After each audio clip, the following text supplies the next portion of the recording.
राहुल गांधी अक्सर लगातार उठा रहे हैं। पहला आरोप तो उनका ये है कि आप संविधान विरोधी हैं, आप यानी बीजेपी पार्टी। दूसरा आरोप ये कहते हैं कि आप लोग जातिगत जनगणना से इसलिए बचना चाहते हैं क्योंकि आप जातियों को उनका अधिकार नहीं देना चाहते। मुझे लग रहा है कि राहुल गांधी को याद करना चाहिए, जो व्यक्ति अपनी सरकार के ही पार्लियामेंट में बिल पेश हो रहा उसको फाड़ दे, तो ऐसे व्यक्ति से उम्मीद नहीं कर सकते। लेकिन रही संविधान की बात और बाबा साहब की बात रही, ये वो पार्टी है जिन्होंने बाबा साहब को चुनाव में हराया था। ये वो पार्टी है कि सरकार रहते कभी सेंट्रल हॉल में बाबा साहब की स्टेचू नहीं लगने दिया। ये वो पार्टी है बाबा साहब के स्थानों को चिन्हित नहीं किया। ये वो पार्टी है जो बाबा साहब के विचारों का हमेशा विरोध किया है। मैं बधाई देती हूँ देश के यशस्वी प्रधानमंत्री, जो मेरा सौभाग्य रहा है कि मैं उस सरकार की हिस्सेदार रही हूँ। मोदी जी के साथ में एक गिलहरी की तरह टीम की भूमिका में रही हूँ। मोदी जी आए, बाबा साहब को जो सम्मान मिलना चाहिए वो सम्मान मोदी जी ने दिया, और जब हमारी जनता पार्टी की सरकार बनी तब बाबा साहब को भारत रत्न दिया गया। क्यों नहीं दिया गया था पहले? इतनी चिंता थी तो अपने नेताओं से सवाल खड़ा करें ना।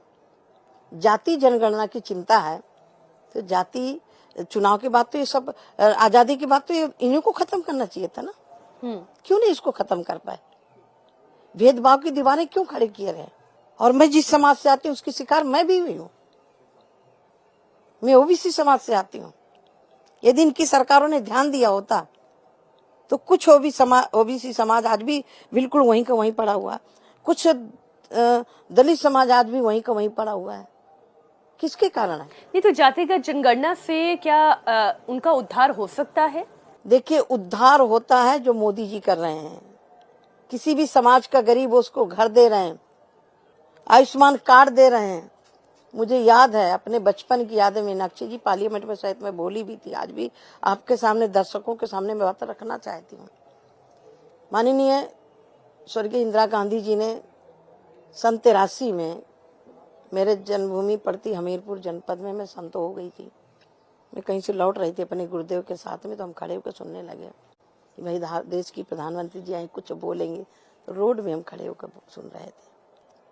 उन्होंने एक ही पहला स्पीच दिया था कि हम देश की गरीबी दूर करेंगे, देश के गरीबों को पक्की छत देंगे। मुझे बड़ा विश्वास हो गया कि मैं तो घर छोड़ के चली आई हूँ, मेरे पिता की गरीबी दूर हो जाएगी, पक्की छत मिल जाएगी। लेकिन नहीं मिली। ये कब संभव हुआ? जब मोदी जी आए। इतने वर्षों के बाद। इतने वर्षों के बाद।